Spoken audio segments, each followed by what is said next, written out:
Hello and welcome to Southside News Today. I'm Chuck Vipperman reporting. Southside News Today is brought to you by Guns, Gear, and Ammo, Route 58 Cascade, the Chatham Star Tribune, and by Strength Runner Dave Gluharith on Crackhead Street. Well, beginning Monday, the Pittsylvania-Danville Health District moves into Phase 2 of COVID-19 vaccination efforts. That means anyone over the age of 16 is eligible to sign up and get a shot. There are several places to get that shot, including now in northern Pittsylvania County. A new clinic opened up this weekend at the former Foodland building on Main Street in Gretna and opened to good reviews. According to the State Department of Health, the city and county are keeping pace with the state average on vaccinations. Roughly 30% of the local population have received one shot. 17% are listed as fully vaccinated. Those numbers are only slightly below the statewide numbers. To be added to the wait list to receive a vaccine, all you have to do is pre-register online at vaccinatevirginia.gov or by calling 1-877-VAX-NVA. Meantime, a reminder that we are still in a pandemic. The State Department of Health reporting the local health district surpassed 200 deaths from COVID-19 over the weekend. Latest fatalities were 2 women and 1 man. 2 of the victims in their 70s, the other in their 80s. Now, the local toll stands at 201 fatalities. Numbers of new cases and hospitalizations have dropped to a trickle, and the local positive test rate is back below 6%, just above the state average. For the second time in 3 years, Danville Community College is looking for a new president. Jacqueline Gill Powell this weekend submitted her resignation effective May 15th. She'll become a special assistant to Glenn Dubois. He's the chancellor of Virginia's community college system. Muriel Mickles, vice president of academic and student affairs at Central Virginia Community College, will become interim DCC president beginning in May until a full-time replacement is named. Gill Powell replaced Bruce Sissom, the college's 5th president, who retired at the end of 2018 after 5 years. Spokesperson says there will be a nationwide search for a replacement. One of Danville's most wanted men turned himself in to police over the weekend. Antonio Stanfield surrendered and was served an outstanding robbery warrant placed in the city jail without bond. He and Aaron Thomas are charged with pistol-whipping a man at a West Main Street hotel last month and stealing things from him. Citizen tips helped police identify the 2 suspects. Danville police last week contacted members of the Northern Ohio Violent Fugitive Task Force when they learned that Thomas may have fled to Ohio. Thomas and a law enforcement officer were injured in an exchange of gunfire when they went to arrest him in Canton, Ohio last week. Thomas remains in critical condition. The officer was released from the hospital over the weekend.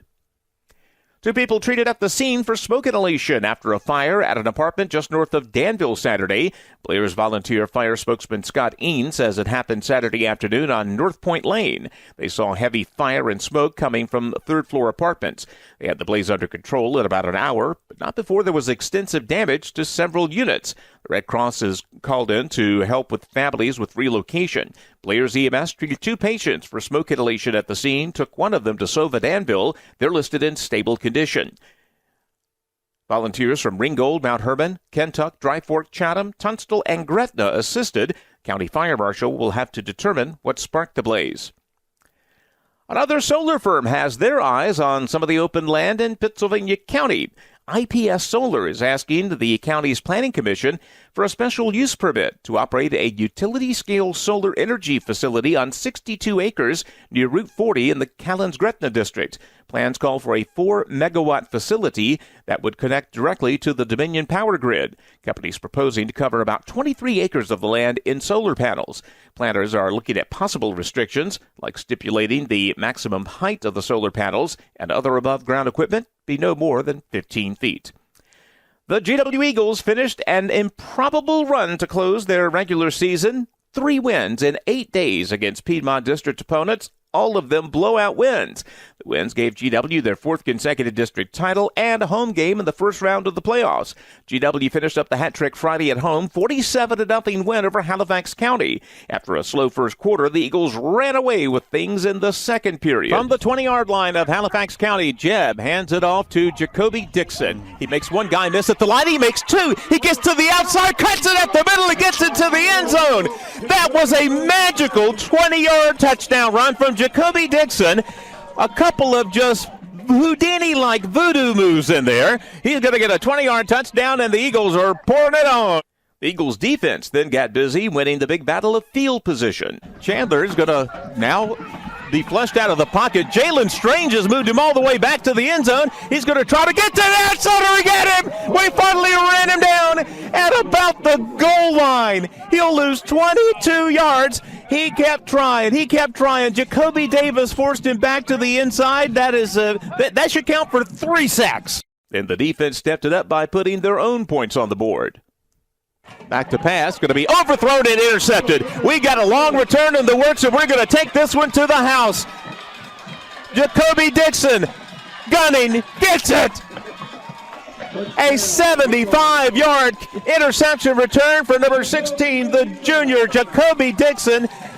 His second score of the night, the Eagles up 18-0. GW closing the regular season with a perfect 5-0 district record, 5-1 overall. Next up, the playoffs. The Eagles are the number 2 seed and will host third-seeded Pulaski County next Friday at Christopher Stadium. Winner of that game will take on the winner of the other game, 4-seeded Amherst County at number 1 seed Salem.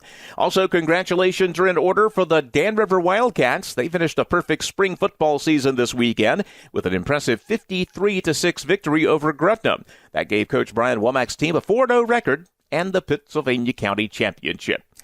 Let's wrap up the news with some positivity. With today's Live Positive, here's Dr. Joey Fawcett. I'm Dr. Joey Fawcett, coaching you to live positive today and increase your positivity with greater joy so that you make a life worth living.